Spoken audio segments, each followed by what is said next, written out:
Olá, acadêmico! Seja bem-vindo à disciplina de estágio 3 do curso de Licenciatura em Computação na modalidade à distância. Essa disciplina será ministrada por mim, professora Carmen Simão, e pela professora Ingrid Carvalho. Nesta videoaula, veremos 3 assuntos bastante importantes para o desenvolvimento da formação profissional do futuro professor, ou seja, você. Apresentando a taxonomia de Bloom, contextualizando as metodologias ativas de aprendizagem e o soft Kahoot, enquanto ferramenta em sala de aula. Neste primeiro momento, relembrando então o termo taxonomia, o qual é usado em diferentes áreas e vários pesquisadores utilizam-se dessa terminologia conceitual, como vantagens no contexto educacional. Ela dá base aos instrumentos de avaliação e estimula os professores a auxiliarem seus alunos. A taxonomia de Bloom é uma estrutura de organização hierárquica de objetivos educacionais liderada nos Estados Unidos por Benjamin Bloom, na década de 1950. Na prática educativa, decidir e definir os objetivos de aprendizagem significa estruturar a escolha do conteúdo, de procedimentos, de atividades, de recursos disponíveis, de estratégias, de instrumentos de avaliação, da metodologia. Tudo isso faz a diferença. Por isso, é importante que se conheça os domínios de aprendizagem, os quais já vimos nos estágios 1 e 2. O primeiro é o cognitivo, que está relacionado ao aprender, dominar um conhecimento, portanto, abrangendo a aprendizagem intelectual. O segundo é o afetivo, que está relacionado a sentimentos e posturas, ou melhor, abrangendo os aspectos de sensibilização e gradação de valores. E por último, o psicomotor, que está relacionado a habilidades físicas específicas, ou seja, abrangendo as habilidades de execução de tarefas que envolvem o aparelho motor. Pela taxonomia, os objetivos cognitivos de Bloom, além de representarem resultados de aprendizagem esperados, são cumulativos, o que caracteriza uma relação de dependência entre os níveis e são organizados em termos de complexidade dos processos mentais, como os vemos nessa imagem. Acompanhe de baixo para cima. 1. Conhecimento. 2. Compreensão. 3. Aplicação. 4. Análise. 5. Síntese. E 6. Avaliação. Muito embora, atualmente as literaturas têm apresentado com outros autores uma representação modificada dessa estrutura de Bloom. Para um aprofundamento dos objetivos e verbos, consulte os textos deixados para leituras no AVA, pois você tem todos eles descritos no material de apoio. Isso é muito importante. Agora vamos conversar um pouco a respeito das metodologias ativas de aprendizagem. A forma de atuação de como esse método de ensino é interessante diante desse ensino tradicional, que ainda temos hoje em muitas escolas.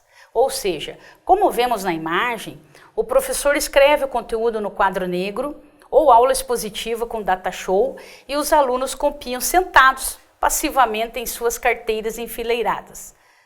Então, se você é professor ou está estudando para isso e gosta de inovar e interagir com seus alunos, as metodologias ativas são excelentes para aplicar e transformar a aprendizagem do aluno. Mas afinal, o que vem a ser metodologias ativas? Atualmente elas vêm sendo criadas e elaboradas a todo momento por vários profissionais. No entanto, o surgimento do conceito de metodologias ativas vem das concepções educacionais de Freire, Dewey, Vygotsky, Rogers, Knowles, em que eles não citam o termo, mas definem a aplicação dos princípios atribuídos por eles. O salto das metodologias ativas ocorre na década de 1960, na área da saúde, com a organização do currículo por problemas. Ou seja, ao invés dos alunos estudarem disciplinas separadamente, numa série de etapas e com tutoria, eles trabalhavam partes em grupos e partes individualmente, onde o professor fica como tutor, mas o aluno tem que pesquisar e responder à resolução do problema. Não de forma única, e sim com resoluções mais adequadas para o problema, os quais vão tornando-se mais complexos ao longo do curso. Em engenharia, adotou-se mais o foco em aprendizagem por projetos, com o modelo visando um produto concreto. Vai se passando para outras áreas, por exemplo, o design, trabalhando com projeto objetivando o usuário, em que você vai até ele para escutá-lo, faz-se uma tempestade mental, que é o brainstorm, né? Refinando as ideias e prototipando para que uma delas seja testada e avaliada para depois ser implementada.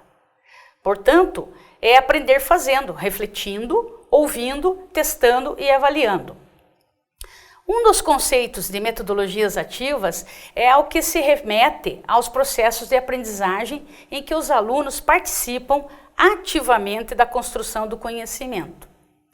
Para José Moran, metodologias ativas se efetiva no envolvimento participativo e reflexivo do aluno, diante de um tema de estudo. De forma geral, basicamente são estratégias educacionais que colocam o aluno como protagonista em seu percurso de aprendizagem. O professor deixa de ser apenas um transmissor de informações para ser um mediador no processo em que o aluno desenvolve novas habilidades, competências nos conteúdos conceituais tradicionais. Os princípios das metodologias ativas baseiam-se na personalização da aprendizagem. Não existe receita para um único formato de aplicação, pois a técnica, a ferramenta, o método é aplicado para alunos que compõem uma turma específica com necessidades e interesses específicos, buscando conhecimentos e habilidades com desafios propostos em pares, em grupos, para atividades que façam sentido aos que participam. Temos os seguintes exemplos para as aplicações das metodologias ativas na escola. Em toda a história da humanidade, o homem sempre teve fascínio pelos jogos. A gamificação são estratégias lúdicas utilizando-se dos elementos dos jogos. Exemplo, regras, pontos, etc. Desenvolve competências socioemocionais para o aprendizado. Além do que, é instigante, competitivo e traz a recompensa, a vitória. E o papel do professor nessa metodologia é fazer a associação do conteúdo com as missões e desafios, para que os alunos ampliem seus conhecimentos. A gamificação na educação tem em sua utilização o engajamento dos alunos, a expectativa deste na expressão autêntica e na comunicação espontânea. Por exemplo, curso de letras, atividades com língua estrangeira, pois abre um espaço para a utilização dos jogos, sejam digitais, analógicos ou mistos. Portanto, os jogos servem como ferramenta na contribuição para o desenvolvimento das habilidades de fala, leitura, escrita e escuta. Outra aplicação é a PBL, Project Based Learning, aprendizagem baseada em problemas, onde há a participação dos alunos nos desafios estipulados pelo professor.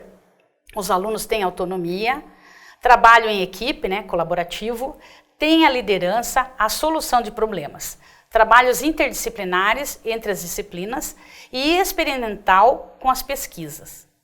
Muito embora, acredito que você já tenha visto em alguma disciplina de curso de licenciatura em computação, se não, certamente ainda haverá essa metodologia baseada em problemas.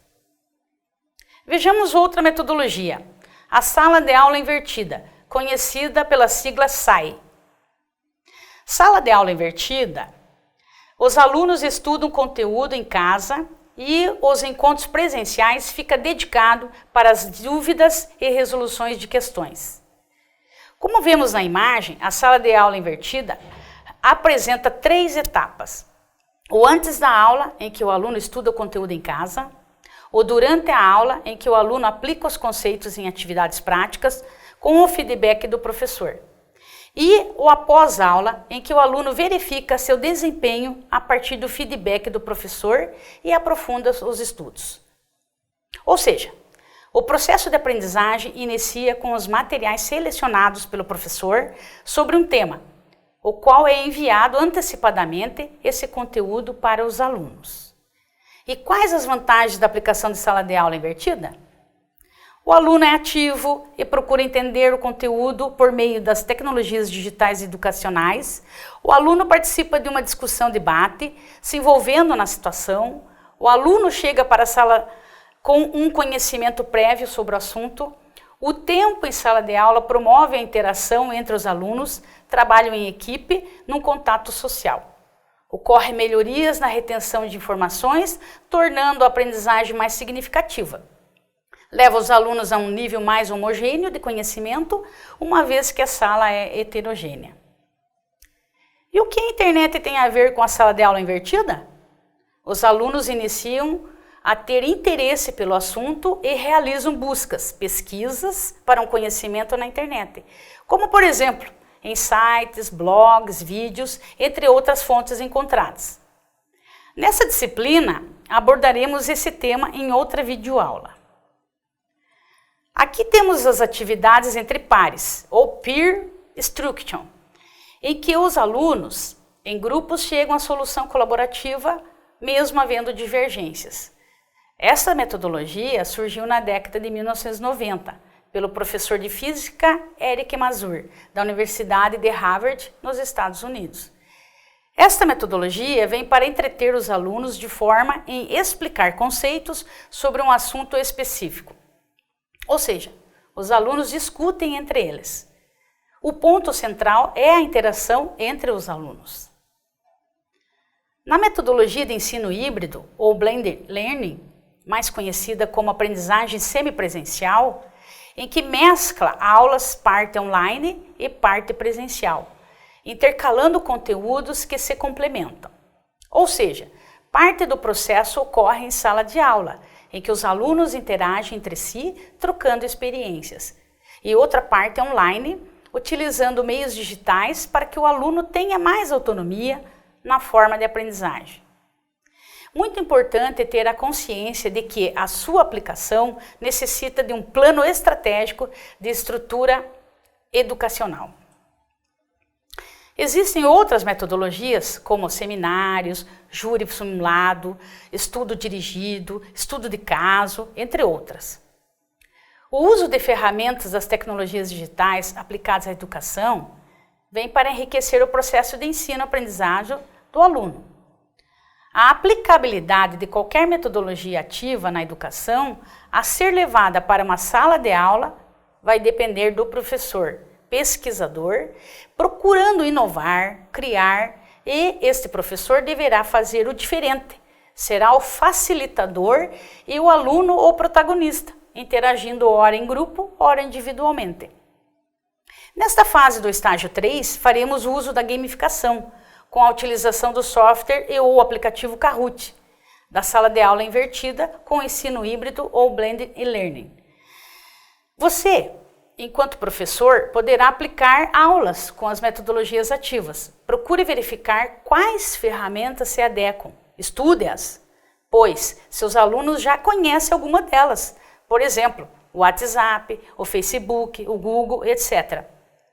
Não tenha medo. Se for o caso, aprenda com eles. Isso facilita o engajamento no aluno para que este passe a estudar em casa, realize atividades propostas pelo professor e, portanto, o aluno está desenvolvendo a aprendizagem, aquela habilidade pelo objetivo proposto. Faça a diferença na vida do aluno, inove, crie, interaja com eles. Então, na parte lúdica, teremos a gamificação, a qual faremos a inserção do software Kahoot, fundado em 2013 por Johan Brand, Jamie Brooker e Morten Versvik, num projeto em conjunto com a Universidade Norueguesa da Ciência e Tecnologia. É uma plataforma de ensino e avaliação, é gratuita na web, funciona como um game show, ou seja, aprendizado baseado em jogos. O Kahoot é um serviço gratuito para PC, celulares Android e iPhone e iOS, que permite estudar a partir de testes de pergunta e resposta. Ele roda direto no navegador e pode ser usado em PCs com Windows, Linux e no Mac OS. A nível de aluno, não há necessidade de baixar ou instalar nada no computador. Entretanto, para o professor, deverá fazer um cadastro para poder cadastrar as perguntas e respostas de múltipla escolha. ou verdadeiro e falso. Nas escolas, em sala de aula, é usado como recurso didático, permitindo tanto ao professor como aos alunos investigar, criar, elaborar e compartilhar conhecimentos. Seu funcionamento vai depender dos objetivos propostos pelo professor, pois, enquanto ferramenta, apresenta-se na forma de quiz, questões. Os quizzes podem ser utilizados na forma avaliativa, o que ajudará o professor a identificar alunos com dificuldades em aprender ou entender um determinado assunto. Bem, chegamos ao final desta videoaula. Esperamos que os vídeos apontados e os textos indicados no AVA lhe proporcionem grandes reflexões. Muito embora essa disciplina tenha a duração do semestre todo, quero lembrar a você de que se organize com relação aos estudos, toda a documentação do estágio, as atividades no AVA, pois tudo tem um prazo. Não esqueça de ler todo o material antes de realizar as atividades propostas. E a sua participação nas webconferências é de suma importância, devido aos esclarecimentos de orientações das atividades no decorrer do estágio 3. Em caso de dúvidas, entre em contato com seu tutor EAD ou com as professoras via fórum de dúvidas. Fique de olho no fórum de notícias e, novamente, lembramos a você para não deixar nada para a última hora. Desejamos a você um ótimo semestre.